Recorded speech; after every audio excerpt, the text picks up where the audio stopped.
G'day everyone and welcome to the GameDay Squad Aussie Rules Fantasy Show. I'm Pitty and alongside Haz, we are the Fantasy Bros and we've partnered with GameDay Squad to bring you everything you need to know to succeed in GDS Aussie Rules this season. And tonight I am joined by, in fact, he has just joined us here live, Bales from the AFL Fantasy Fanatics. Bales, how are you, mate? Good, mate. I'm just trying to. Why is my microphone not popping up as the right one? It's got my wrong microphone popping up. So just trying to work that out. But hope everyone's going well. Looking forward to chatting some more GDS ahead of round 20, which will be fun. Yeah, absolutely. And while you get yourself set up there, mate, g'day to everyone as well watching along. Make sure you drop a few comments in the chat as well. We love you getting involved and letting us know how your week went, of course, and who you're thinking about in this upcoming round. And before we get into that too, just make sure that you have signed up to all of our socials there. At Fantasy Bros AU, of course, across all those main socials, and you've used that code FBAR26 to get yourself those 3 9-player common packs. We appreciate all your support as always. Dill, Stu, Has, myself.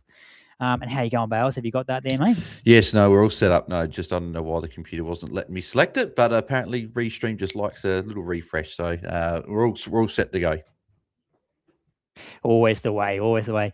Now, mate, what a round 19 was. Hey, again, if you're watching and listening, drop a comment in the chat. How was your round? Because mine felt like a disaster, but it probably didn't wash out that way in the end. To give you an insight, mate, and I'll get you to go first, but I'll just hint. Thursday night, I had a Platinum Max Holmes sitting in my classic side. Yeah. That was...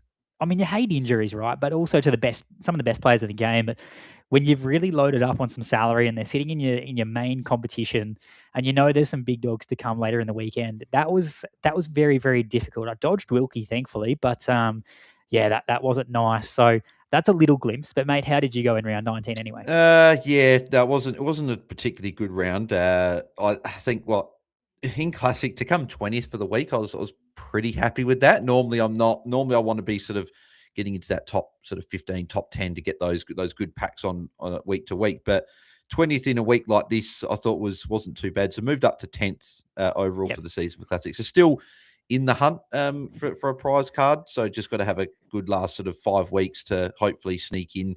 Be nice to sneak into that top 5. That'd be really nice. But yeah, 20th was there was lots of bullets. I'll go through those when we get to the stars and scars. But yeah, there's plenty of scars this week, and there's not really too many stars, unfortunately. And I can see on the screen here, you're probably feeling a lot the same way, I think. Yeah, it wasn't great. And a bit like yourself, mate, I was surprised with where I ended up. As I said, playing that Platinum Max Holmes on the Thursday night, I thought, oh, here we go. And actually, funnily enough, like in the other format, I had 2 forced trades from Thursday night. Like it just was not good. And that's probably the good part about GameDay Squad is like you go, well, at least I've got other cards to choose from next week. But yeah, so I enjoy that. But 12th for Classic in the end, which was a bit surprising. But again, I sort of missed a few important bullets that others picked up, and I feel like sort of washed out okay in the end. But 12th in Classic, 12th in Sundays. I was also 20th in Challenger, and I was 17th in Challenger and 19th or 20th in under 22. So surprisingly, I actually did okay across all the other competitions as well. It was just Contender where I had really blown out, playing a few more players that got an injury or for whatever reason put up a poor score. And Has as well, his best finish there, mate, 14th in Classic for him. So he was sort of around the mark with us. And 15th in Sunday Showdown as well. He was happy with that there too. And he left a note saying average everywhere else. So let us know how you guys went in the comments as well. What did your round look like? Where'd you finish? And yeah, mate, you speak about that prize card there too. So that finish there nudged me up to 5th overall for Classic, which is what I'm sort of prioritizing. So I'm happy with where I am. But yeah, 5 weeks to go. I still feel like there's a lot of water to go under the bridge just yet, and I'm not going to be focusing too much on that season rank. I really just want to keep doing what we're doing well, and hopefully go as high as we can. Well, I'm 10th, and I'm only 59 points behind you, and that's only a couple of players. As we know, like this week, that's like 2 or 3 different players, and they go well, and still 5 weeks. Like I'm hopefully I can sneak in there with you. I'd prefer not to bump you out as well. It'd be good to finish in top 5 with you, but yeah, hopefully I can sort of get up into the top 5. Yeah, I'm sure you can as well, man. And I'm just hoping I can stay there as well. That's the goal. But stars and scars, hey, you can see on screen. I might even kick us off there, mate, in terms of those stars. But Tom Sparrow for Has, he mentioned I had Tom Sparrow as well, and he's someone we've been playing sort of pretty regularly in our sides because he hasn't given us a reason to not play him. And I think coaches are trying desperately in Discord to find any rarity they can of a There's Tom no bronzes. Sparrow because he's hard to come by. I've been looking for a bronze for Yeah, ages, and there's just none. Yeah, they're not getting around. No. Obviously, those that have him don't want to part with him, and yeah, he's hard to come across. So 154 from him was absolutely incredible. That was his highest score of the season. I remember last week we had that conversation, mate, and you were saying like he hadn't gone too far above sort of 116. Blew that In out fact, of the I water. think he'd hit 3 weeks in a row. How many times have we said that where they don't have a ceiling and then they just show you? Exactly right. North hasn't been typically a great. It's been a little bit better of late, but hasn't been a typically great matchup all year. But Tom Sparrows is like, no, I'm just going to go big. So I know, and I didn't play him expecting that, so that was really nice. And when you're playing that at F7 at Tom Sparrow, you get a 154. You just go, okay, well that Max Holmes, a lot of those midfielders weren't actually much better than what Max Holmes dished up, and obviously he got injured early in that fourth quarter, so having that extra little pod in that forward line tucked away really helped me. And Connor McDonald as well, as you can see on screen, he was unbelievable. I had Guinea all week in my side. I was never keen on the two Hawks. I don't know why. I just didn't want to load up too much down there on them both. And I had Guinea all week. As soon as Will Day was ruled out, I went, bang, Connor McDonald is in. Guinea, you're out. Sorry, mate. And yeah, lucky I did. 122 from Connor McDonald. But more importantly, he was everywhere. I don't know if you watched that game, but he just racked. He was doing whatever he wanted, and he looked so good doing it. No, that was one of the games I didn't unfortunately get to watch, but and I'm glad I didn't because I started both the Hawks boys. So I was happy with McDonald, not as much with Ginnivan, unfortunately. Yeah. Well, who are your stars there, mate? For your star, I think that if you can find one in the side. Yeah. The star is actually pretty obvious. I think for mine, I think it was the top scoring player of the round. That was Rowan Marshall, who didn't score 160 points for me. He scored 208 points because I said on last week's show, I said I'm loading up on Rowan Marshall in this match. I'm putting a platinum, and anytime you put a platinum on a player, you're like, okay, like I'm putting some trust in you to go and get it done. Like you're putting salary on him. You're like, yeah, I need you to go get it done. And he did just that. When you top score and you put the platinum on it, you're pretty happy with it. So 208 points is certainly it's always nice. It'd obviously be great if they scored 200 from the bronze and then you get sort of 250, 260. But if they're getting 200 points, regardless of the scarcity, you're normally pretty happy with seeing that double ton there. Exactly. And it's decisions like that probably sort of see you, even on a week where there's a bit of carnage, sort of still going okay. So that was a great decision they made. And Nate Daddies is in the chat as well. G'day, Nate Daddies, 58th in Classic. So he seems like he's disappointed with that. And I believe, if I'm not mistaken, he might be up against Has in the GDS Cup that we'll talk about shortly. And he said he had Ginnivan as well. And I think Ginnivan was a popular pick just with that Richmond matchup as well. So you're not alone there, mate. A lot of us went there. And in fact, I went there in Challenger too. I split McDonald and Ginnivan across those two comps. And it's just one of those coin flips, I guess, that you get right sometimes. And luckily with Challenger, it's not going as well as what I am in Classic. Mate, my Let's reel them off. for the week reel them all as off. well. There's plenty here. Oh, look. I'm going to put mine under an umbrella. My umbrella are the footy gods, the fantasy footy gods, because I copped, we What have we done? What have we done? Like, we've done something. Like, whether it be GameDay Squad, whether it be AFL Fantasy, whether it be Super Coach, whether it be Draft Stars, whatever comp you're playing, like tipping, like, it just seems like anything to do with football and predicting scores or predicting results, it's just not going well. And particularly GDS and the other fantasy platforms, we're just getting injuries are front and center, poor scores out of nowhere. It's just it's really tough to predict. So obviously Dacos, Holmes, Toby Green. I played a silver Toby Green. They're the rarities I played, by the way. I played a silver Dacos in Classic, silver Toby Green in Classic, platinum Max Holmes in Classic, only the bronze Zorko, because we talked about that that potential tag as well. So I was like, I'm not going higher than a bronze. I didn't play higher than a bronze on Naz. So I had some good decisions in there as well, which is why I ended up okay. But yeah, just the footy gods. Like, come on, what are we doing? Like, the best players, just let them play. And Brodie Grundy as well. He was 48 hit outs and no marks, no tackles, 5 kicks. Yeah. Just not good enough. Absolutely not good enough. We probably went there in the end.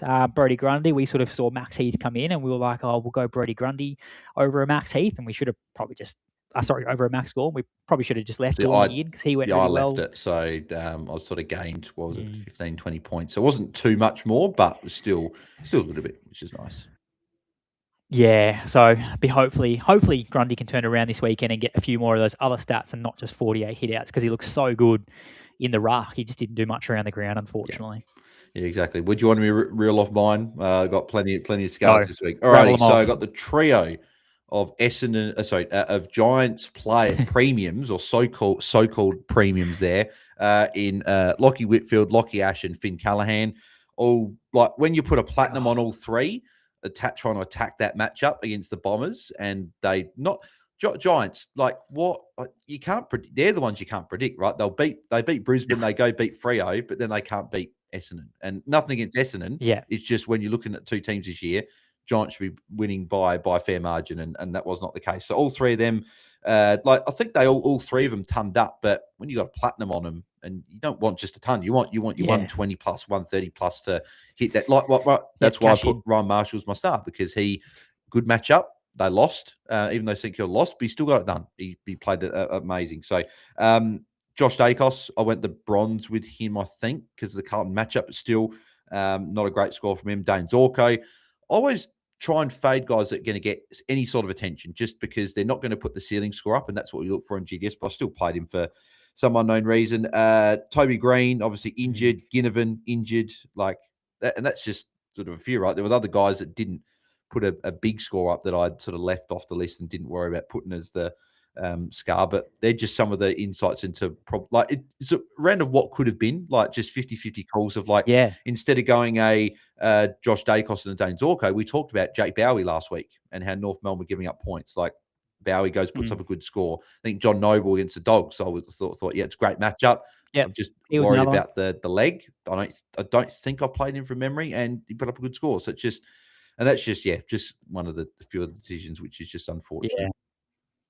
Well, even I guess another poor score that some coaches might have looked at was a Murphy Reid, for example. We talked about those Dockers up against that depleted Port midfield, and then Shea Bolton was ruled out. So there's every reason to go, well, Murphy Reid. Like, I'm going to pick a Murphy Reid, and he just dishes up, a 50 or thereabouts. Yeah. So, it was tough. But before we do jump into round 21, getting ahead of myself there, mate. Before we jump into round 20 and preview that, we have our 2026 GDS Cup. We're through the group stage, and we're into the round of 32 here. I got through. You made it through there, I mate. thought because I didn't see the email come through. Maybe it did come through and I just missed it. But I was sort of worried I wasn't going to get through, but I did make it.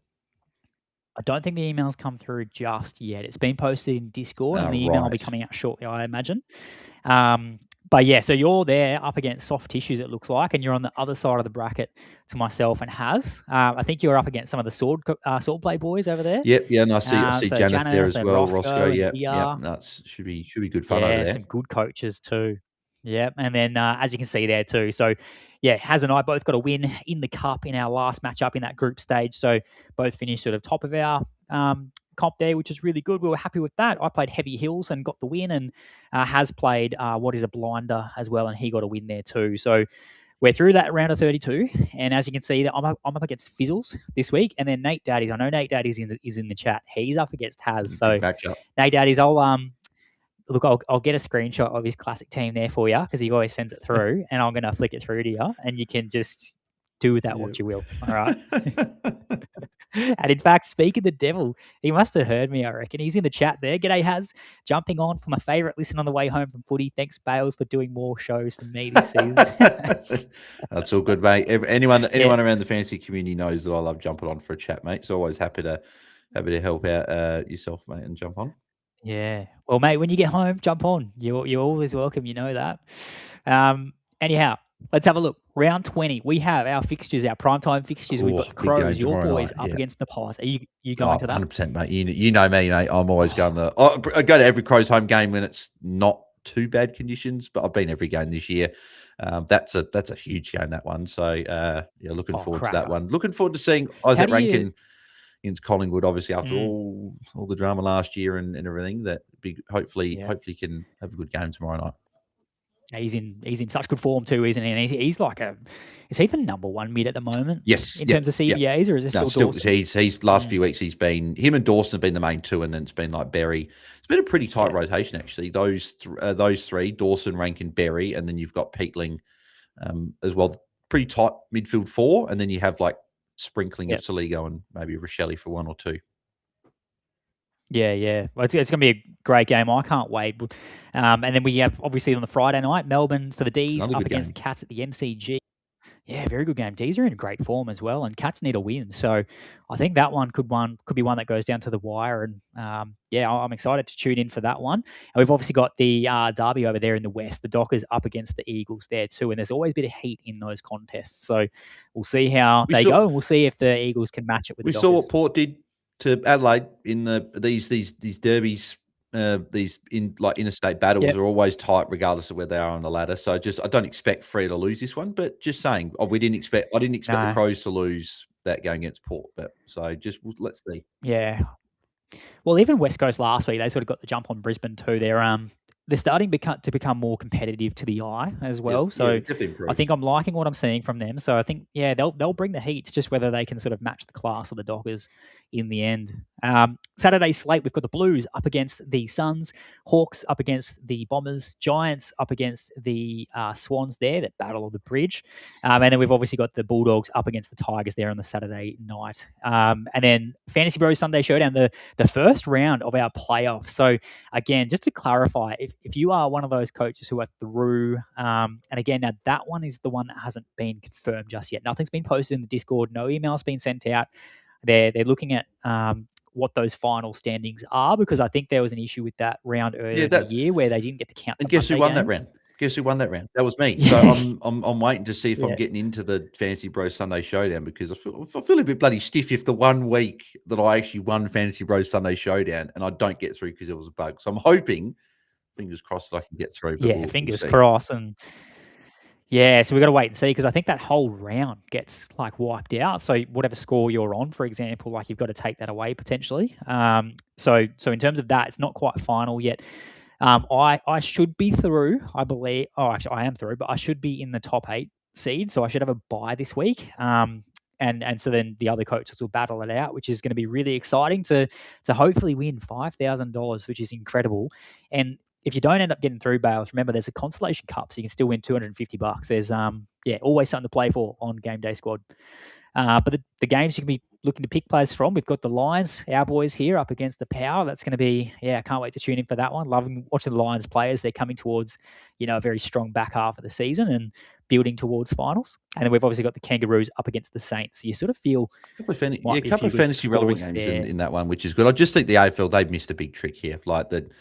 Two things. One, why we've got Friday overlapping games. We've spoke about this before on the show and whatever, and it's just not good. But again, so you've got Freo versus West Coast, you've got Hawthorn versus Essendon, and you've got GOS versus Sydney. All you had to do was go Carlton versus Collingwood, Adelaide versus Port Adelaide, Brisbane versus Gold Coast, and then just do like a couple of the like. Obviously, there's probably not enough teams for rivals and stuff like that, right? But just do like a rivalry round, like.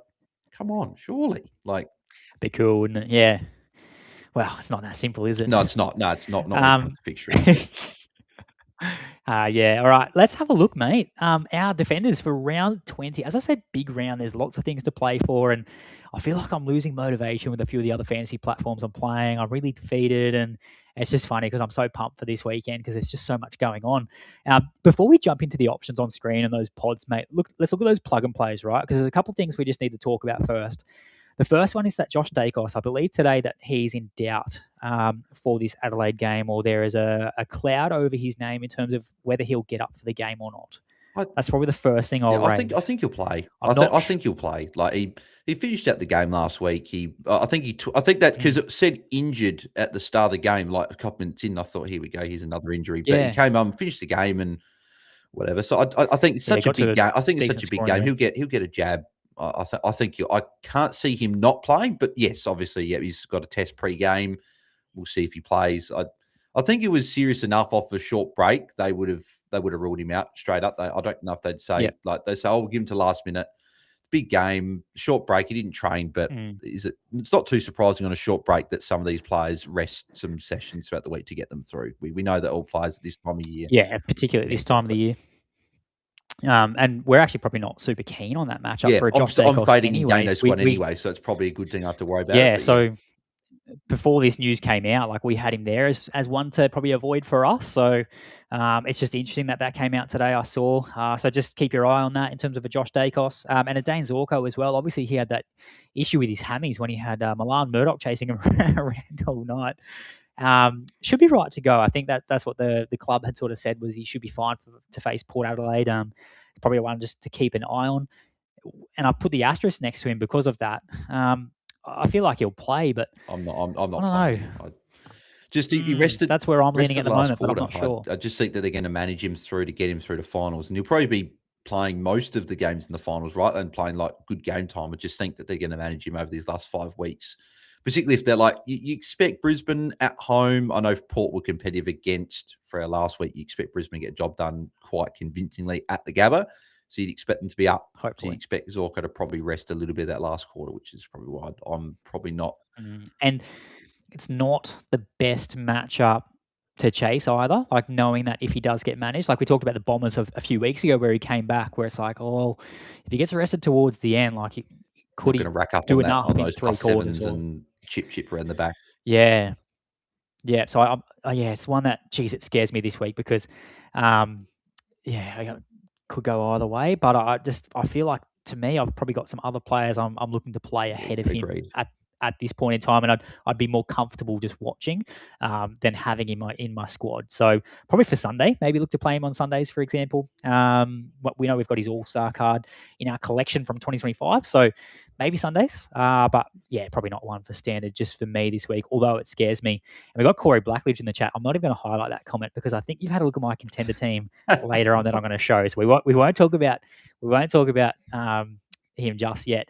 But let's look at those options. Your boy, before we do, Wanganeen Miller, he got to, what was the score on GTS? Was it 94, 96? Let me get that up there for you. So that was a 94.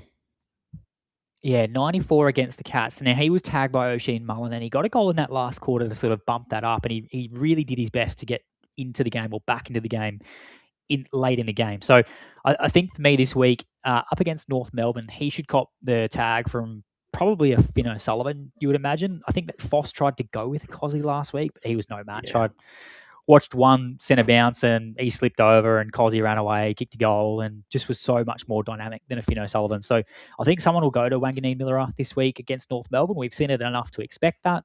He's probably arguably the best player in the competition.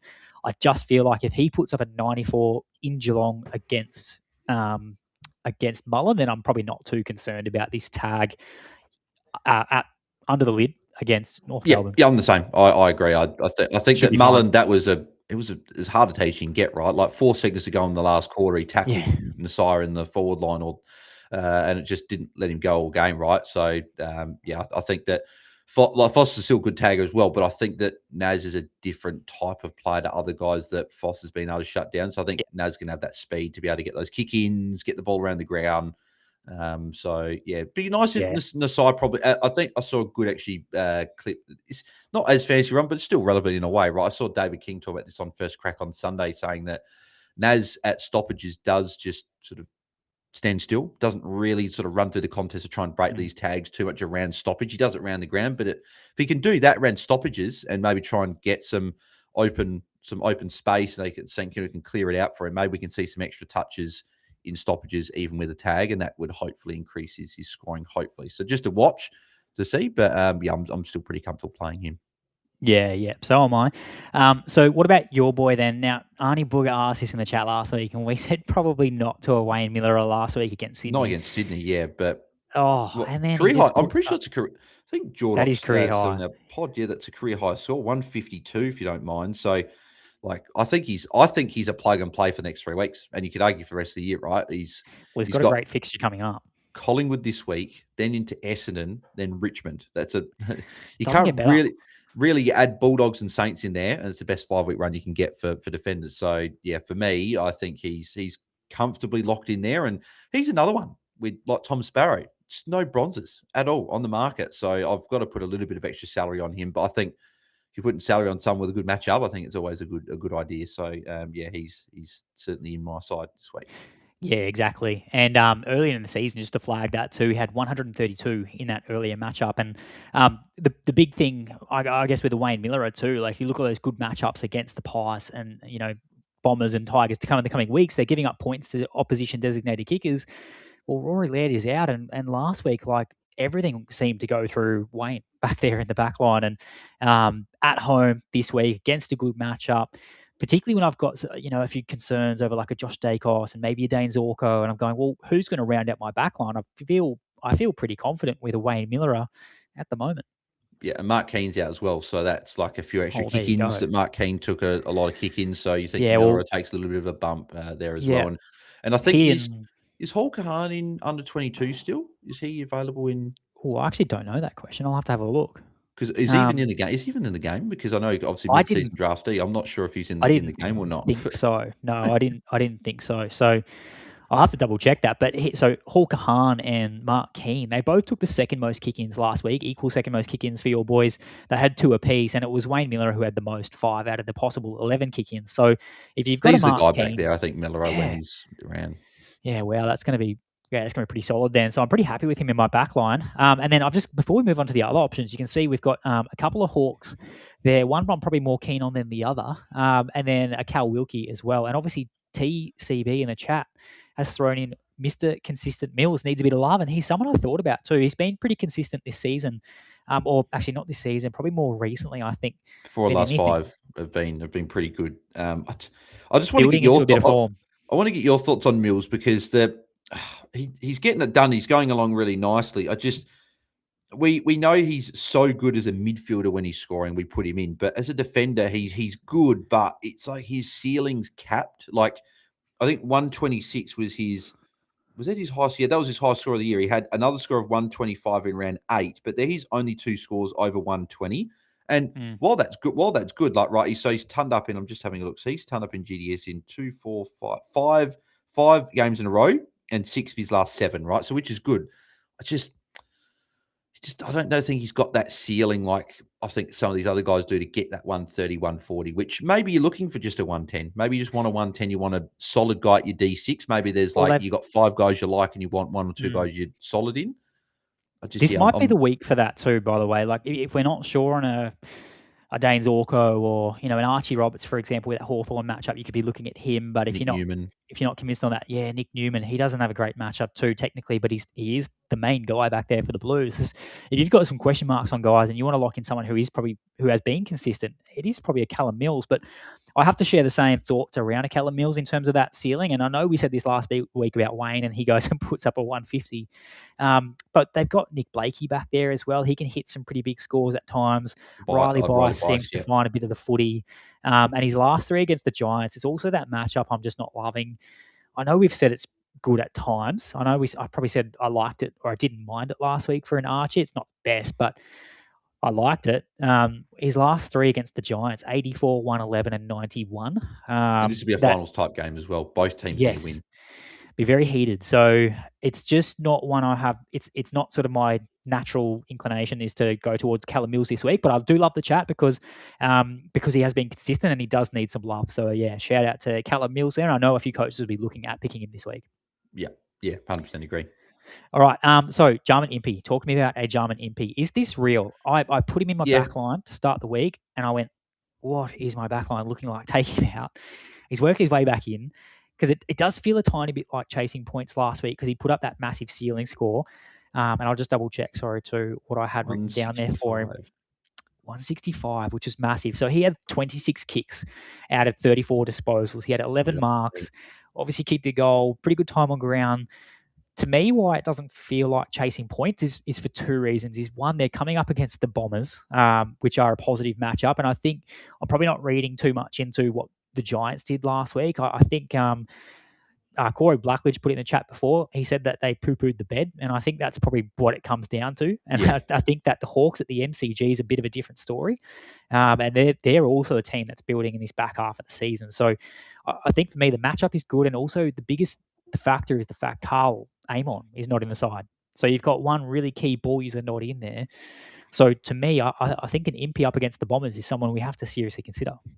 Yeah, he's in my side. Yep. I was sort of wondering, would you put him on the screen, because he was going to be someone I was going to chat about if we didn't. So yeah, I'm looking at that matchup going. Yeah, I think, as you said, I agree. I think it was more about the Giants being poor last week than Essendon being a tough matchup. So I expect Hawks at the G to do their thing. No Amon, meaning Impy's that main distributor off half back, and Sicily will do his things. Well, you got Sicily there as well. Don't mind Sicily. Maybe I've learnt my lesson in going double Hawks in a certain position that I don't want to go double. So I'm probably and it's just Sicily. one.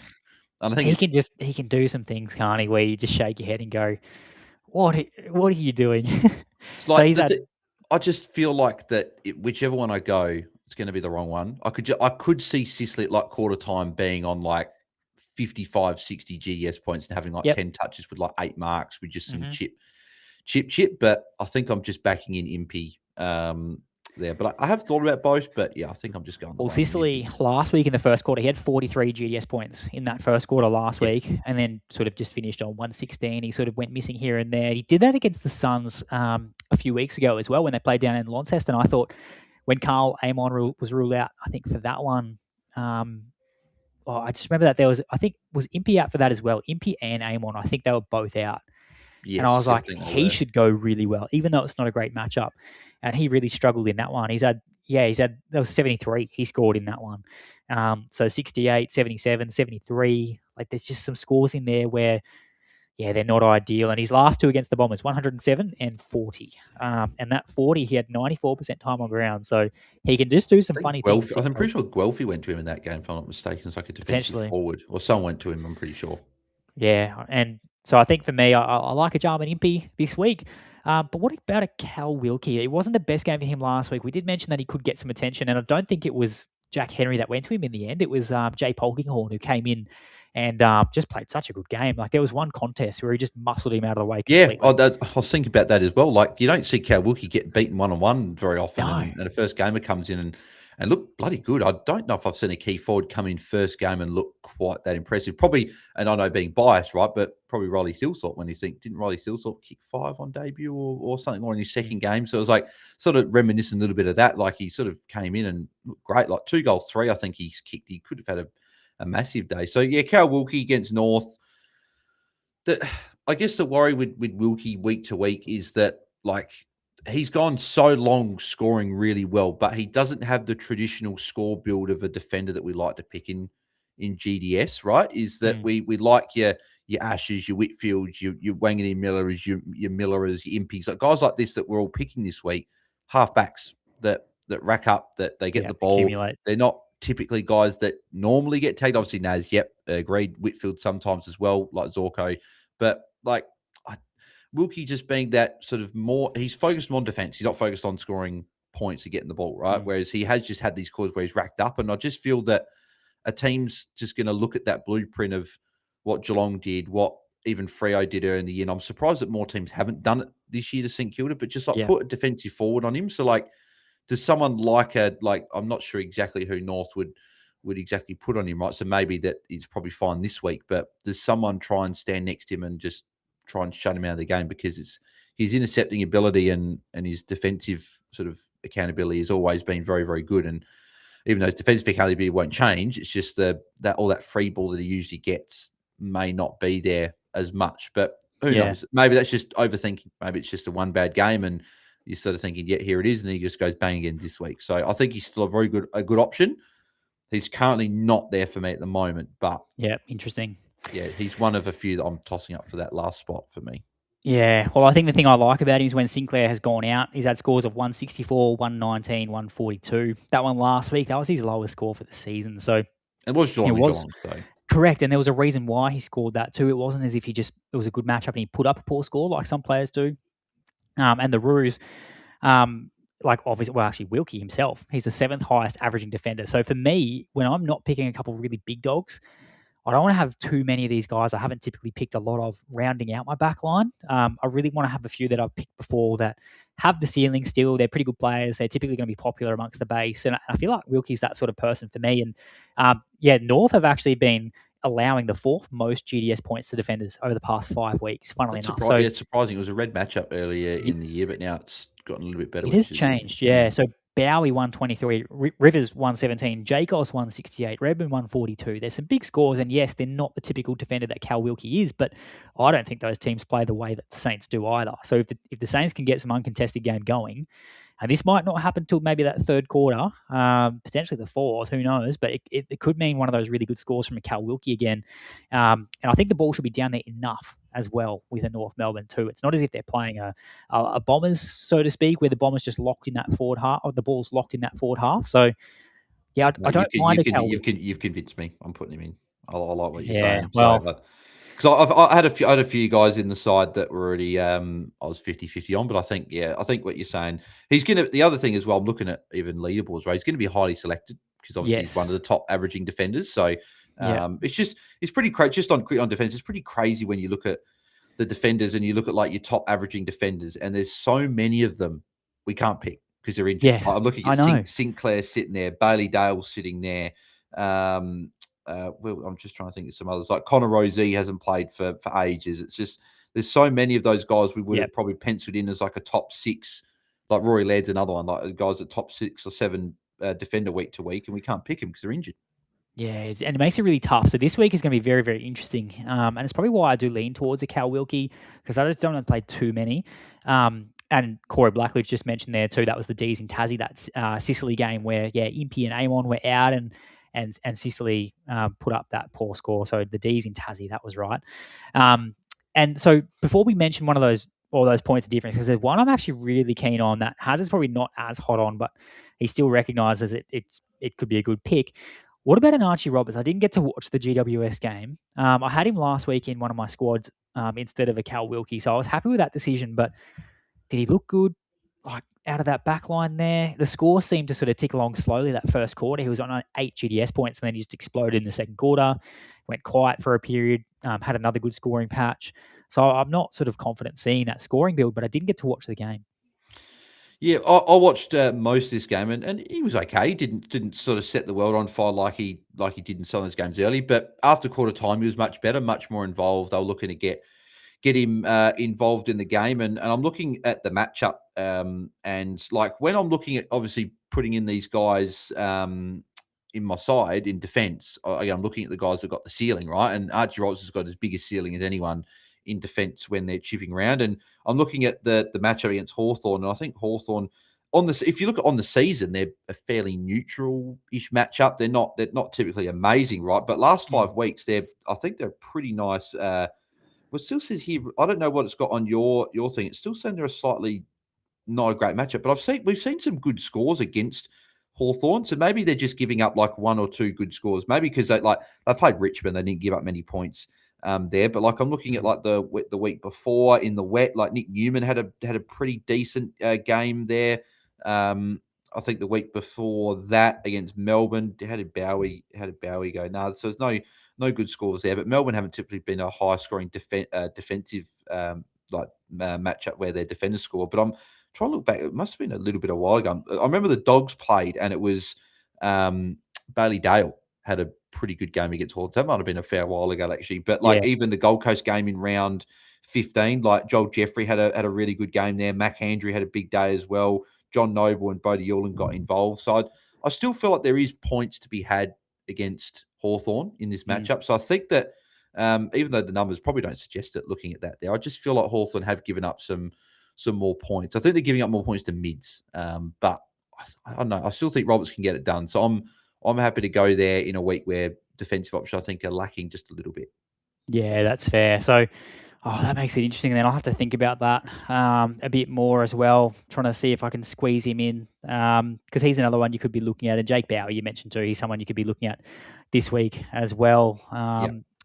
But one that I'm keen on in that same game as a Jake Bowie is actually a Lawson Humphrey. So this might be a bit spicy. I'm keen to see what you think because He's currently in my side for me, but I don't know if that's just if I need to change that and maybe go to an Archie Robertson and just play Archie over a Lawson. But he's coming off scores of 106 and 120 in his past 2 games there against the Giants and the Saints. And he's got 8 scores over 100 GS points this season. So he can be inconsistent at times. But the D's are the 6th easiest matchup for the season. And in fact, the last 5 weeks, they've been slightly negative to defenders. However, like the last time he's come up against the D's there, he's had 137 GDS points. And we've seen Max Holmes go out of the side too at the MCG. I don't know. This is one that I'm actually really tempted by to round out my back line, but I don't know if it's too spicy or not. What do you think? Should I maybe just go an Archie instead or back myself and go a Lawson? For me, Lawson Humphries is the perfect play in StatsLab's primetime matchup, I think, because they got the Friday night game. I think he's the perfect one to put in there. In Classic, it just worries me. He does have a ceiling, but he doesn't hit it too often, and 2, it's very inconsistent when he does it. I don't have I don't know Holmes is out, right? So there's that ball back that he's going to get, but I don't have the confidence in him yet that if someone's out, he's going to go and grab it with the chance with both hands and go and put up a big score and get a lot of the ball. I could see like Tom Stewart and Zach Guthrie getting a lot more of the ball, and Humphries just doing what he's been doing. Because it's not like he hasn't been good, right? He's been good last month. He's got 3 tons in his last 4 games, getting it done. I've got more faith in guys like a Wilkie, a Roberts, even a Nick Newman, like guys like that will put up more consistent scores. Even you could say that like Callum Mills, like I'd arguably just play Mills for more safer score. Yeah, than Humphries. And as you said, like Mills, you didn't want to play him particularly when we've got a few other options like an Impey or a Miller or whoever that we haven't played a lot this year. If you had Humphries in there as well, I think that's just adding to your what's the word I'm looking for? It's adding to your risk profile for the week.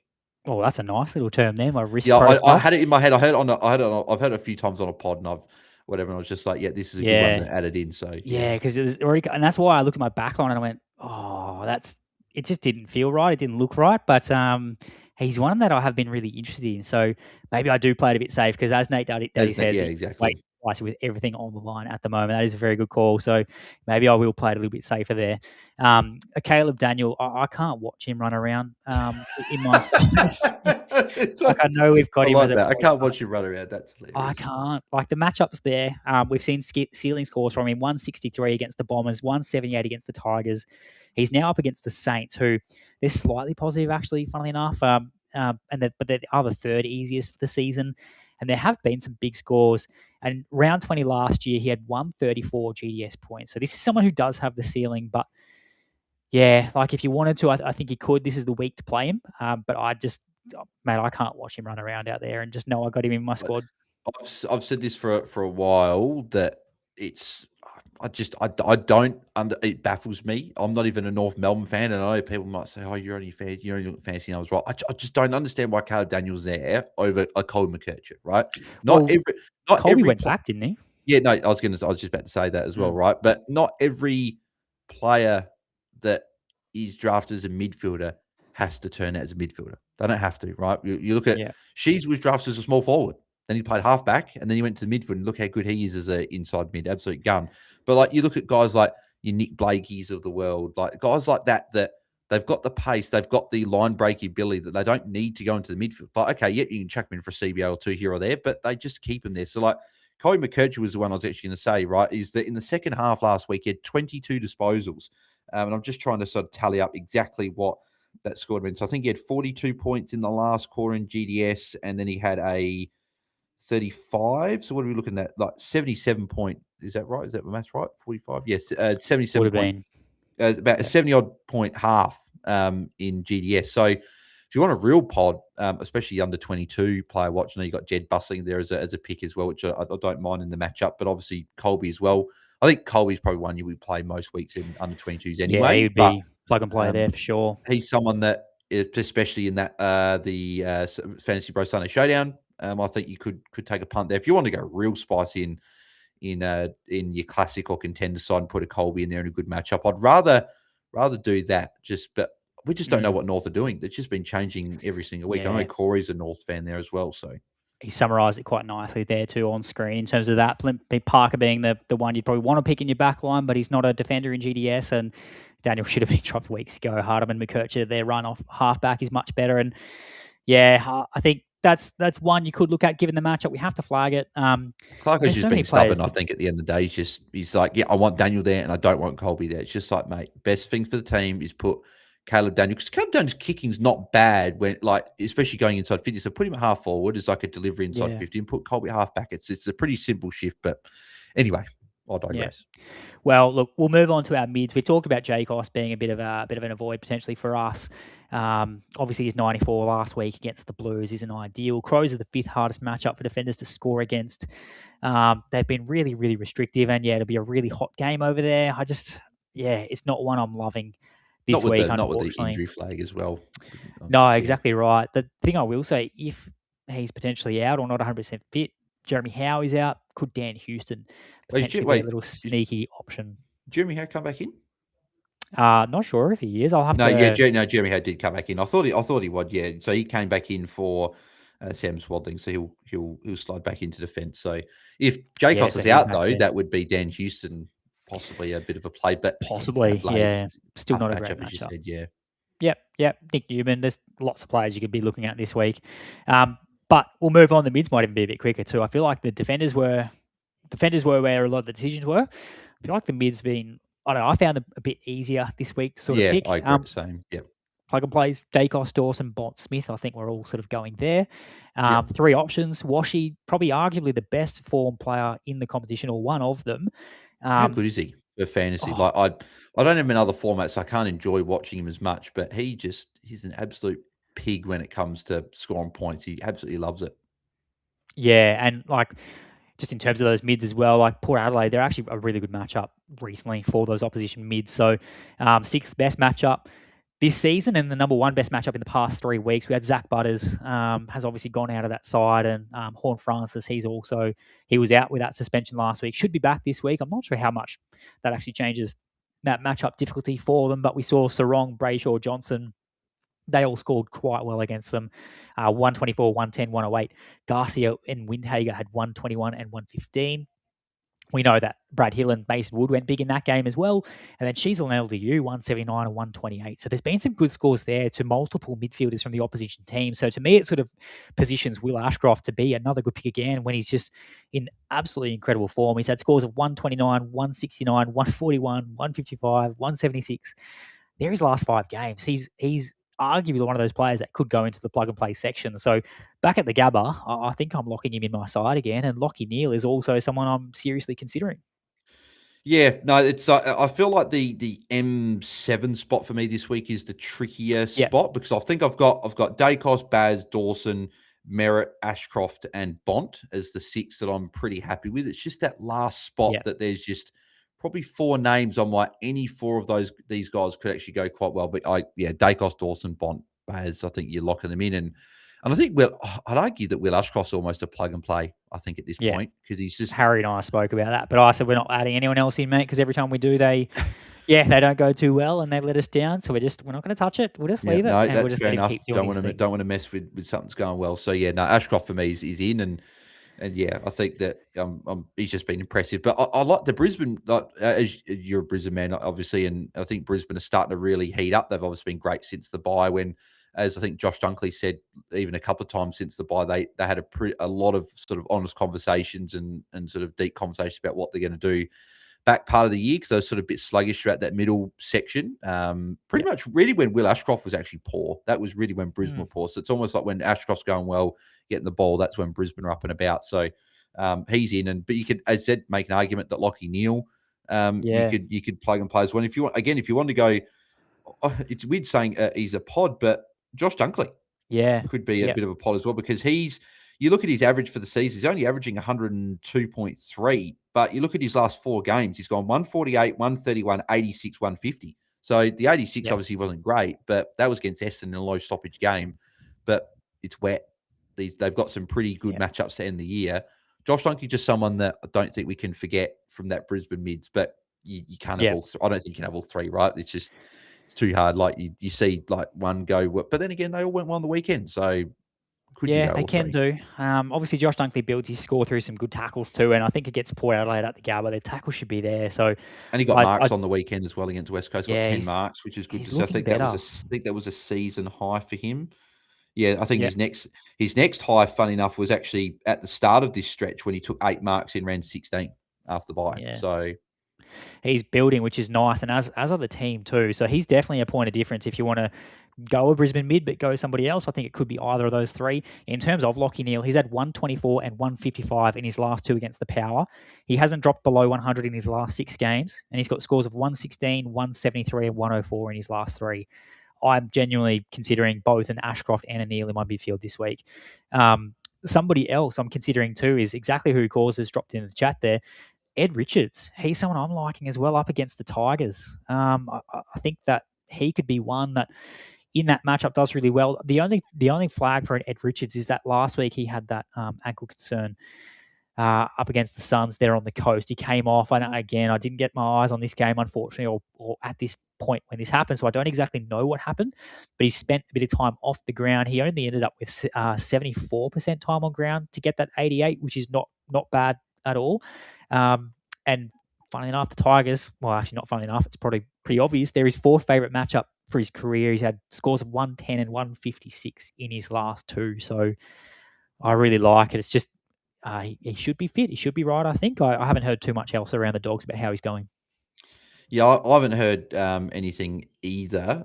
He's been one of probably like the 4 names that has been at M7 that I've looked at. I've changed it probably even like a few times throughout this video, to be fair. So it's an interesting dilemma that I've got. I've currently got Lachie Neale though as my 7th, but I've had, I like as that. I said, Ed Richards there. I have had Isaac Heaney there because he's one that's not on here, but I just worried with that little bit of a back sort of issue last week. Giants, tough matchup. I think we get a little bit of attention. Don't know if that'll matter, but maybe just the lower ceiling possibly this week. So I just seen TCB's just put that name in there, and I know he said Hugo Garcia has just quietly been going about his business, and North are giving up points. Yep. That's the ultimate pod. If you're going to go, he's not going to cop pod. attention. No. Yep, he's not going to cop attention. He has been, his form's been absolutely incredible as well. I'll pull up his recent scores there too, because obviously he's our plug and play really in the under 22s comp. And I know the Sword Play boys talk about which 22s can graduate and become part of our standard squads. Will Ashcroft and Harry Sheasel, they've made that jump. Murphy Reid has flirted at times, but I guess last week showed you why you've got to be careful when you do that. But his last scores for Hugo Garcia, 121, 121, 134, 152. And before that, 96 and 122. So he's not someone, he's sort of snuck up on a lot of people. Like he's just sort of broken out, and no one's really like, we've talked about him a couple of times in our pod every now and then, like the last couple of weeks of how good he's been. And a few people said in the chat, and that's what started the discussion. But he's been quietly very good. So definitely under 22s. He's a lock for under 22s. You got him, but he's going really well. Yeah, I don't mind the pod player. That's the thing about GameDay Squad is you can play whoever you want, and I think that's the best part about it. And if you're hot on him and you're like, he's in great form, want to target this matchup, then go for it. I think that's their classic. I won't be doing that, but who knows? Maybe I can sneak him somewhere. And obviously, Cause are here too. Cripps is his ultimate pod versus the Suns. I do love that shout because Cripps is just doing some good things. And I've picked out Sam Walsh for probably a very similar reason to target that matchup because they have been pretty good recently for our opposition mids to score against. So I think maybe he's one you could have at an M7 in A squad, possibly. They are more of a neutral matchup recently, but we do know they give up some scores. So he's had 130 on them last time they played. That was round 11, 2024. So it was a while ago. And he's just in some good form recently, really, some of his scoring. I just think that I've struggled to pick him in the easy matchups this year. So in this one where it's like, it should be good, but it's not one of the walk-up picks like a Bombers or a Tigers, I think he could sneakily go quite well. Yeah, for me, Carlton are very much like a Hawthorn, a Freo, where they don't have many guys go well week to week. They do spread it out over a fair few players. And obviously, they're not at the level of Freo and Hawthorn. Obviously, those other two teams are top 4. Carlton are a team battling it out for a wild card spot at the moment. But even Walsh, his ceiling's been fairly capped this year. I think he's only had really one big score against funny enough, I think I've said this on our pod, and I don't know if I might have even mentioned it here. Highest score in the season was against Freo, who have been one of the most difficult matchups over this there. year. The two worst scores were against Richmond and Essendon. Like, Yep. that doesn't make sense at all. Like, it's like so. I just feel like I'm probably not looking at the Carlton mids too much in GDS, just because I don't think they got that consistent enough ceiling. Like Brisbane mids, right? Neil, Ashcroft, Dunkley, these guys, they've got the ceiling every single week, and like even Merritt, who we haven't spoken about as well. I think in a match up against possibly his future employers next year. And he was much more in the mid last week and played well. I think that Brisbane game was much more of a blip than sort of what we're going to see for the rest of the year. So I think he's another good player. And then you got those big four. So I just think it's hard to fit one of those Carlton boys in. But again, if you want to go for a pod, there's plenty of pods out there this week. Like if you didn't want to play Dacos, Dawson, Bont, and Baz, and you wanted to play some pods, I wouldn't recommend that. But if you want to, you can, as you said, you can play whoever you want. So if you want to play Cripps or Walsh, they got matchups there and they could go big. So why not? Why not take a punt? Yeah, best part about GameDay Squad. Hey, so in terms of Zach Merritt, then we know he had that poor score against the Lions, and he's bounced back last week. And it was funny, his CBAs went right back up as well, back through the midfield. He had 59% CBAs, up from 21% the week before and 33% the week before that. His last three games against the Hawks, he's had 101, 115, and 144. And interestingly enough, that the Hawks have actually given up some pretty good scores recently to opposition mids. And I think Connor Nash maybe not being back in the side is probably helping that in terms of what that midfield mix looks like for the opposition. Taranto, Prestia, and Rechko had 124, 107, 106. Chera and Walsh, 151 and 139. What are your thoughts on a Zach Merritt? Are you concerned at all by the volatility in his role at the Bombers? Could we see those CBAs dry up just as quickly as they came back? Or are you happy to back in the player? I think we could see it's certainly, I'm not as sold and confident on him in the side, but I've got him there because I just think that they dropped a few of those mids last week. They played better. They won. I can't see them changing that mix too much this week. And he's had 13 of his 18 games this year been over 120 in GDS. So he's got a lot of big scores. And he's one of those guys, again, that in a matchup where it's not too scary, he's going to be highly selected because of his average and because of the name. And he's got the ceiling. So he's one that I don't like. It's different if you faded like a Naz last week with a Mullen tag, thinking, okay, he's got the ceiling, but he's probably not going to hit it this week because he's got the tag. Or like if another player gets a tag that you know is going to be like Cozzy this week, we'll talk about him in the forward line. But like if you're not as keen on him, like maybe you think, oh, he's not got the ceiling this week, maybe you fade him, right? I think Merritt is not going to get attention, I don't think. And I think he's got the ceiling to hurt you. So for me, I've got him sort of in there on those six on field for me. So I'm pretty happy playing him this week. I was concerned, and I wanted this last week was a big week. I was like, if he doesn't play a lot of midfield this week, I'd be concerned. But the fact they lost badly against Brisbane and they went straight back in, they dropped the Darcy Parish and they've dropped guys like Setterfield and Sardis a few weeks ago, and he's still in there. I think I'm confident enough at least that he's going to have at least some CBAs, at least 50-50 split at worst. Yeah, and I guess who's going to score for them too? Maybe if we look at teams as well, that might help us see what that midfield's going to look like again, a bit more, with a bit more clarity. Was good for your under 22 squads as well. He was very good. He's going to be someone I'm sure we'll talk about. They've got some really good youngsters there. Roby, Farrow, so good. Nando, not loving that matchup this week, that Carlton matchup. No. They're quite tough. His last three games in general, 93, 111, 97. And yeah, the Gold Coast, they're struggling. And like you said, it's hard to trust the players in their side in terms of a fantasy perspective. Carlton, they're the fourth hardest matchup in the past 3 weeks and the sixth hardest matchup for mids this season. It's the fourth worst matchup for Nando's career. He's had 77 and 82 in his last two. There's just not a single box being ticked for me for Hernando. I want to see something from him before I go back there again. All right. So moving on there as well, I think Bale's just dropped something with his microphone. He's going to fix that out now. In terms of our rucks, in fact, before we even mention that too, just a couple other mids. I know Sarong and Brayshaw might be spoken about too in terms of that West Coast matchup. I think for me, again, it's those Freo mids. I'm not a massive fan of picking them every single week. It's got to be a really good matchup that I want to target. I'm not sure if West Coast is the best matchup for that. The scoring can be a bit up and down as well, those Freo boys. So I'm probably not going to chase that West Coast matchup, although it does look good on paper. But our rucks, heaps of really good matchups in our ruck line this week. Yeah, and I think for me, Grundy, Marshall, and Gawn are the three that I'm seriously considering. I think Tim English has a really good matchup against the Tigers there, against Nankervis. And in fact, some of his recent scores have been good too. I might chat about those in a second. And I still feel like Cherry. I feel like it's still Tristan Cherry against St Kilda, against Roma. If he's solo ruck, I think he could also put up a good score too. So I feel like there's lots of matchups that are going around that you could be looking at. Probably the clear avoid is a Darcy Cameron against Adelaide. I think that's just a clear avoid, clear as day.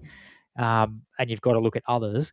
I guess we're really talking about who we're confident in and what the role looks like, and if we're comfortable enough to go there or not. So I currently have it as if it stayed the same. If we had Max Heath in the side, Grundy was solo, Marshall was solo, I think I'd be going Grundy and Marshall as my two. Yep. They'd be my top two. And then for me, my decision is going to come down to what happens at teams. Yep. That's the biggest thing for me. If Max Heath is not there, I will seriously consider a Max Gawn. If TDK comes in, I think I'm going to divert straight to Max Gawn anyway, like regardless if Max Heath is there or not. So I think they're the decisions I'm kind of weighing up there. But I'll throw to you in a sec, mate, to give me your thoughts if you're sort of similar in your thinking. But just in terms of Brodie Grundy, why I sort of think I'm really keen on him is that 48 hitouts last week is awesome. He dominated out of the middle against McAndrew, who's he's no slouch of a ruck as well. It's just he didn't do much around the ground, as we mentioned at the start of the episode. 5 kicks, 0 marks, 0 tackles, 0 goals. That's not like what are you doing, Brodie like Grundy? Nah, at 92, he's better than that. But coming into GWS, they are a much better matchup than Adelaide, and they're the best matchup for Brodie Grundy across the course of his career. He had 140-150s, I think, or pretty big scores against them. Yep, he had 135 earlier in the season, and that was against Nick Madden. Now, Kieran Briggs has been confirmed out again this week, so Nick Madden is going to be rucking again. I think that this is one we can't look past. Before that last game, where he had that 135, he had a 146 against them. So for me, I think that he can only improve on that score last week. I think that hit out number could potentially stay there, and then hopefully he can build on that with some touches as well. So I think that I'm pretty keen on playing a Brodie Grundy. Hopefully no one else comes in the side like a Peter Laddams. Laddams is injured for a while, so I think we don't have that sort of worry. But I pretty much everything you've said, just copy and paste from my thoughts. It's agreed. Like Grundy's at the moment the one that's probably the most locked in, just because the matchup and probably the lack of someone coming in, which is good. Gawn will be an absolute lock if Heath isn't there, because I don't know if you've seen them. Like, I know we all know that Geelong are a good matchup, right? But at the moment, I've got on the Mirrors Magic ones. This is obviously for AFL fantasy numbers. I don't have the exact. You've probably got the exact numbers there, but I've got a number here of plus 52.5 points to rucks over the last 5 weeks. Geelong have been giving up, which is insane number. Like, they're just leaking points. I don't know if I've ever seen any matchup go above really 30, 35, and it's plus 52 over the last 5 weeks. It'd be probably close to plus 55, 60. Over the last 5 weeks in GameDay Squad, obviously with the kicks extra point, obviously there compared to other formats. So it's just an amazing matchup if Gawn's solo at the G as well, which is a lot more helpful. But if Heath is there, I'd probably go to Marshall, preferably. But if TDK's there, I'd probably go back to Gawn. But I also quite like Tristan Sherry this week. I know he didn't have a great score last week, but the last 2 weeks his CBAs and his TOG has been up, which I've been impressed with. It was just lower score against Gawn and Heath last week. It's a tougher matchup, and English could go well. I just worry that he's been a little bit up and down this year, obviously with a couple of injury issues and a concussion as well. So I think it's those. And then like Jackson as well, as you said, like it's. Can we have more ruck positions, please, this week? Might take out a couple. It's the week where we need it, and I think this is probably the week where, like, you could sort of look at, like we are, we're sort of analysing a little bit in terms of who the best ones might be. But I think some coaches just naturally are attracted towards a Luke Jackson, for example, and they love Luke Jackson, so they want to pick him in that West Coast matchup. Some coaches gravitate towards Tristan Cherry. So this is probably the week to go after who you think is going to be that high scoring ruck, or who you like to watch when you pick them in your ruck line. In terms of a Tim English as well, like just touching on him quickly, they're the 4th best matchup for the season, the Tigers, and the third best recently as well. So it's been really consistently a good matchup for opposition rucks. And Tim English is coming off a 116 as well. It's his highest score since round one, which is crazy. But his TOG as well, it's been down a bit recently. And we obviously already got moved out a couple of weeks ago when he wasn't winning those hitouts. And he's just struggled in general this season. So for me, although he has good scores against the Tigers and against NAG, he's had 161 and 116 in his last two. This should be, we should be picking Tim English, but what I've seen this season, I don't think I can go there until I'm absolutely confident in his fitness, in his body, in the doggies, in himself, before I can pick him in a classic side for me. But he should be putting up a good score this week. I agree. And pretty much, and while I was thinking that, I said Grundy's the most locked in, but I could easily see teams tomorrow night. Gorn solo, Marshall still solo. If those two are both solo, they're probably the two I'm leaning to, just because the ceiling at Marshall's, we've seen how good Marshall's last 3 weeks when he's solo. So Grundy would be third in that scenario, but I do expect that one of Heath or TDK to be named, unfortunately, which I hope that they're not. Like Heath, there's no reason for him to be playing 30% game time, and like we need Gorney, like all us fantasy coaches, we want Gorney as the main ruck. We don't want someone in there for 30%. So just cap that ceiling. And Marshall, we know how good he is as solo. So teams will decide. I think rucks for sure. Yeah, we'll see. And just Roma, how good has he been? 160, 133, 137, just since he's been solo. Just love seeing that. Yeah, just love seeing I hope for his sake he's in GDS. We see him wearing, like, he's got like a Geelong Guernsey on like his GDS card next year, or another team, so he's solo ruck, and we can pick him with confidence next year. Yeah. Oh, that'd be unreal. Would love to see that.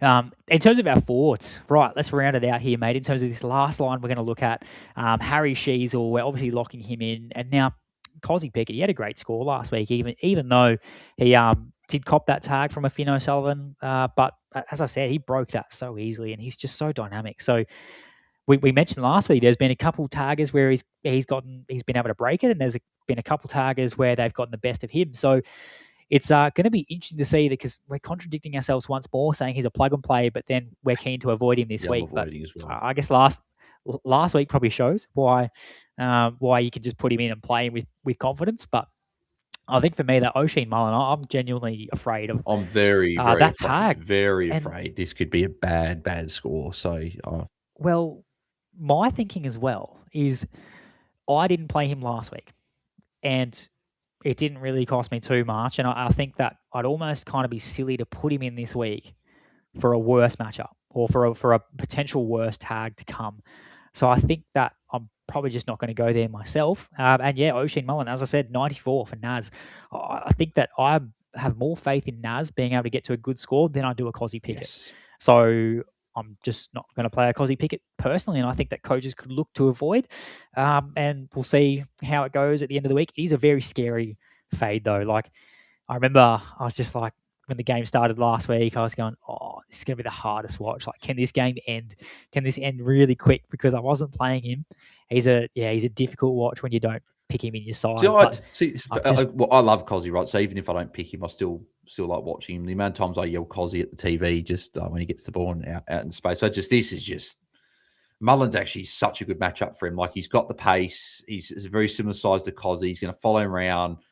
This has got disaster written all over it, which I don't like. I've got him in other formats. So I have to play him this week. So I'm in draft leagues across other comps and everything. Yeah. So I'm hoping that he gets to at least a salvageable score, but I'm a little bit worried. So I'm not going anywhere near, even in primetime, StatLads primetime, I'm fading him even in that, when the option's even lower. Just don't want, not looking. I love Cozzy. I want him to get to a solid score, but I can't do it. Well, it's funny because I've got Nate Daddies in the chat saying cowards to us, so I can only assume that he might be picking a Cozzy Pickett. And then I'm looking at my notes that Haz has written, and those two coaches are going against each other. and this is what Haz says. He goes, last week Cozzy showed us that he could power through that FOS tag, got to 127. This week he comes up against the best tagger in the game, and there's no way he goes anywhere near 120. He's gone 130. He's going 130. We're saying this all now. He's going 130. Yeah, after we said that, absolutely. And Nate Daddy's going to be sitting there laughing with that score on Friday night. But it is important to a bit of data here. So he's kept Nas to 94, Callahan to 96, And then he obviously clamped Neil to about 26 points in that first half before switching over to Zach Bailey and keeping him quiet. And that Callahan, Last that two Callahan score as well, that was saved in last quarter, by the way. saved. Yeah, you were watching that. You were writing that one. Last two scores against the Cats for Cozzy Pickett, 97 and 90. I think that he is the clear player to shut down for the Melbourne Demons. And it's probably why I like a Tom Sparrow again this week. I know I've got him as a point of difference because he's still not super popular amongst the GDS base. But I think if you look at the coach sort of towards the top of the leaderboards, I think he'll be much more popular amongst those coaches. Yeah. So I like a Tom Sparrow. He's never going to cop attention. And the other reason, I think I'm picking a Tom Sparrow for the rest of the year, for the next 5 weeks, because next year, we can't pick him as a forward. In fact, we probably can't pick him because he'll be a midfielder and he won't be able to match it with the big dogs. So he might just be, a prime time or Sunday Showdown play next year. Yep, one of those little cards you play there. So I think Tom Sparrow, probably not going to talk too much about him. He hit that 154 last week and he's just, he's been super consistent in that forward line. And it's the role. It's the consistent role. They trust him in there. He's in good form. I'm keen to go there. And Haz is in the chat. Here you go, Nate Daddies. Haz jumps in and says, I'll double down. He isn't going anywhere near 120. This sounds like we need a wager on this between Nate Daddies and Haz, not only for their matchup, but also like, I don't know, we might have to do, that sounds like a wager going there. I'll chat to Haz and we'll get something going. But give us a number, Haz. What's the number? What will he go under? And don't say won't go near 120. Give us something spicy, a sub 60 or something like that. I don't think that'll happen. Well, actually, I don't know. I don't think it'll be a good score personally, but can't wait. We'll wait and see. It's going to be a massive matchup there between Nate Daddies and Haz. So those options, Rankin, Hill, DeGoey. What are your thoughts? DeGoey's the one I'm probably least confident in. So you just said DeGoey's the one you're least confident in? Is that what you said? Yeah, this week. This week I am, but I'm still fairly confident. I know that the role has been CBS has been slightly going down, but he's still getting it done. It's not like he's playing deep forward for a lot of the game. He's got spurts where he does play a bit deep forward, but he's in such good form that he's actually being really effective when he's doing that. But he's still getting into defense, getting those +7s for us that we love. So I found that the forwards for me, I don't know about you, but for me this week for the 7, I found it pretty easy. Like it was probably the easiest position I found this week. Like me too. Defense was quite tough. Rucks, obviously, there was so many options and teams can dictate it. But mids, there was 6 I liked, and there was one on the bench. But I found that like the 7, like Shees was locked in. You've obviously got Brad Hill, Rankin, and DeGoey all there that I've got. Sparrow, McDonald as the other 2, and then Zach Bailey still. I think he's not on the screen there, but still Zach Bailey for me has been so good. I feel like they're the 7 I like the most. That's my 7. Yeah, so like I think like DeGoey, you said that you're not as confident, but I still like him. Brad Hill's been in great form. Yeah. North's a decent matchup under the roof. I like that. Rankin plays inside mid.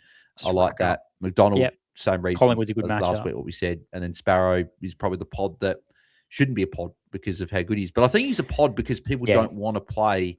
Like the reason he hasn't been in my squad for a few weeks is I don't want to play silver or gold on him because I don't have a bronze and I don't want to put the extra salary on him. But it's just got to a point where I've just got to play the silver. I've just got to play him. Like I'm missing out on points. So it's like I just have to take the haircut of maybe a platinum to a gold for a mid or a gold to a silver and just play him in the squad because he's just getting it done. Yeah. Well, like looking at our forwards, this is why it was so easy. I'll go through the most popular, right? So 1 through to something. Number 1, Harry Sheasel, lock. Number 2, Cozzy Pickett, fade. Number 3, Christian Petrarca, fade. Number 4, Toby Green, injured. Number 5, Zach Bailey, pick him. Number 6, Isaac Rankin, pick him. Connor McDonald, 7, pick him. Brad Hill, 8, pick him. Ginnivan, 9, injured. Bolton, 10, injured last week. Don't know what's happening this week. I think he's back. He's 11. Probably one that you could. I don't mind. I've put him in one of my other squads. Yes, yeah. He would be the shout. If I was going to look at a docker against the Eagles, it could be a Shea Bolton for sure. Obviously, we do know he was ruled out last week, managed, so he should be back. You would imagine if that's the case. Jordan DeGoey is 11. So pick him. Jeremy Cameron injured. Sam Flanders injured. That's why it was so easy this week. Sort of looking at those picks. The one you can be considering, mate, as well. Sitting at 16th most popular across standard competitions. He burst back into some form last week. Brian Myers. Yes. As a bit of a player, we were talking about that this week. Haz and I were having a discussion, and I think our conclusion was we would like to watch one more. That was our conclusion. I'm going to play. I've got his All Star, so I'm going to play his All Star and Challenger. But I think you could be looking at a grind possibly. I just think I'm inclined to watch one. I've got him in my prime time squad. It's just that. Yep. I don't know if I'm overthinking this, but just that knee. Like, we haven't heard any news about what the update is. Has it healed? Is it not going to heal? Like, what? Like, if anyone missed it, it was a partially torn ACL, right? It was. But from what I'm hearing, what that is, it's not hanging on by much more than a few threads, right? So it's like it could go at any point. That's just what worries me. I've had so many injuries this year in my GDS squad. You've been the same. I don't want to play someone getting injured early in the game, which I worry about. So it's you can for sure, and because you've got the safety net at least that your lower score in GDS does drop off. So if you're confident in all the other players, you could play him there, but I don't know. Maybe I'm overthinking it, but I just worry with that knee, unfortunately. Yeah, we'll see. I want to see how he goes this week, and then if I like it, because he looked really good last week, and I think some of the comments were positive around why he's back in the side now and how he's feeling. So I think for me, the knees are less of a concern, but I just want to. He hasn't played for so long consistently at AFL level at that standard, so I just want to see it again once more. That's who I thought you were going to say is the 16th most selected, but he's obviously not selected. Is Mateus Filippo? Someone that's going to go pod in the forward line. He's the one. He's the one for me. I know that he's in the under 22 comp, but his last three scores in GDS 93, 128, 108. Had that injured. I don't even think it was injured 19 in round 13. But even before that, 88, 92, 92, 74, 91, 113. So like with Studley, it was really bad. I think he had 330s in his first.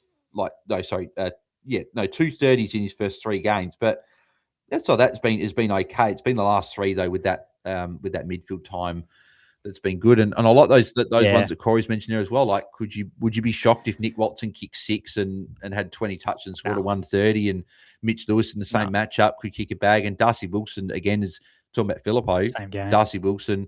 So I think Ball Boys, shout out to them. They coined the phrase of like it's the St Kilda Mafia. It's like you've got Wilkie, you got Naz, you did have Sinclair. And obviously, you've also got those forwards in there, like Brad Hill, Max Hall, Darcy Wilson, Mason Wood. Like, there's a lot. Like my Sunday Showdown side is pretty much in my forward line. It's just all St Kilda players. Like they're all the ones scoring well, and they're all score.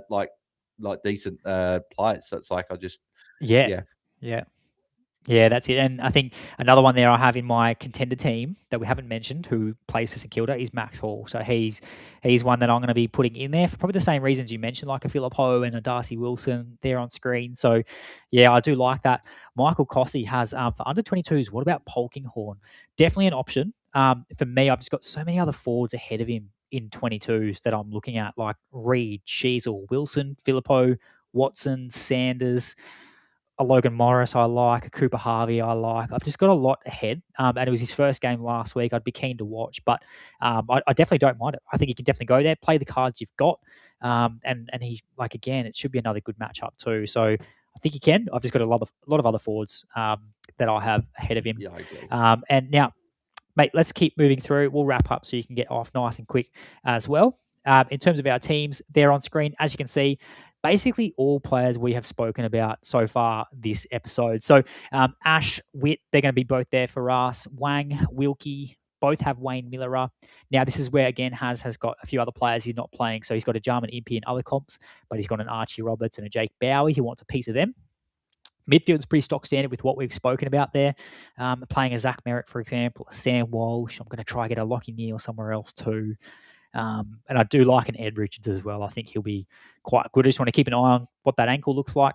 The rucks are exactly what we mentioned there, Marshall and Grundy, and then we'll wait and see what happens at teams. And then a pretty solid forward line, I guess, for all of us. And he's going to have a look at Brian Myers there in that contender comp, and I'm going to have a look at a Max Hall. But made the 7 you listed before, that's the 7 I have in Classic at this point in time. So we're going to be pretty similar there again.